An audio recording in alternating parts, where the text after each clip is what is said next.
Το Φεστιβάλ Τεχνών και Νέων Τεχνολογιών 2008 του ΙΕΚ-Δομή, όπως κάθε χρόνο, έτσι και φέτος, έδωσε τη δυνατότητα στους σπουδαστές του προκειμένου να αναδείξουν το ταλέντο τους και το πόσο γεμάτοι νιώθουν από τη μοναδική εκπαιδευτική εμπειρία που τους προσέφερε. Το ΙΕΚ-Δομή για περισσότερα από 10 χρόνια επιλέγει το εκθεσιακό χώρο της του Άστου Βιβλίου προκειμένου οι σπουδαστές του τομέα εφαρμοσμένων και καλών τεχνών να παρουσιάσουν τα έργα τους.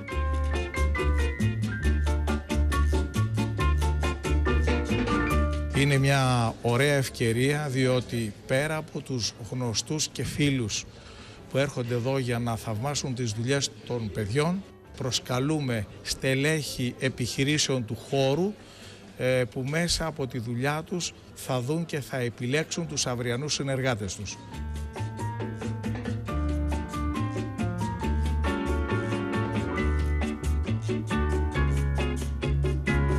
Το συγκεκριμένο φεστιβάλ φιλοξένησε τις εργασίες των σπουδαστών και ολοκληρώθηκε με την τελετή βράβευσής τους με υποτροφίες και τιμητικούς επένους. Όπως και κάθε χρόνο, το ΙΕΚ-Δομή βραβεύει τους καλύτερους σπουδαστές μας.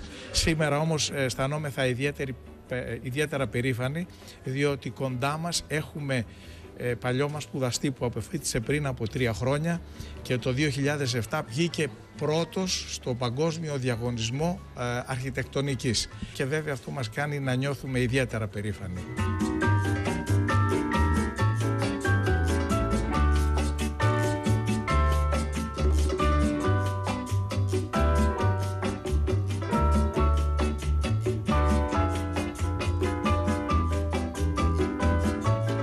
Εδώ είμαστε και πάλι στην πανέμορφη Χαλκιδική που δυστυχώς πρέπει να την αποχαιρετήσουμε. Να ευχαριστήσουμε τους Βαζέο Γιαννούλη που ήταν μαζί μας. Σας ευχαριστούμε και εμείς πάρα πολύ. Καλή επιτυχία σε ό,τι κάνετε. Τη Δευτέρα θα είμαστε. Στα ταξίδια σας. Ευχαριστούμε πολύ. Τη Δευτέρα θα είμαστε στο Πόρτο Ύδρα. Να ευχαριστήσουμε τον όμιλο G Hotel, στο Σήματρον, το Άθος, το Θεφανό, το Παλίνι, της οικογένειας του Τηλέμαχου Γρηγοριάδη, τα στελέχη και όλο το προσωπικό για την άψογη φιλοξενία. Έλενα. Και έχουμε να ευχαριστήσουμε επίσης και τη Μεξίλ Σαρικιά.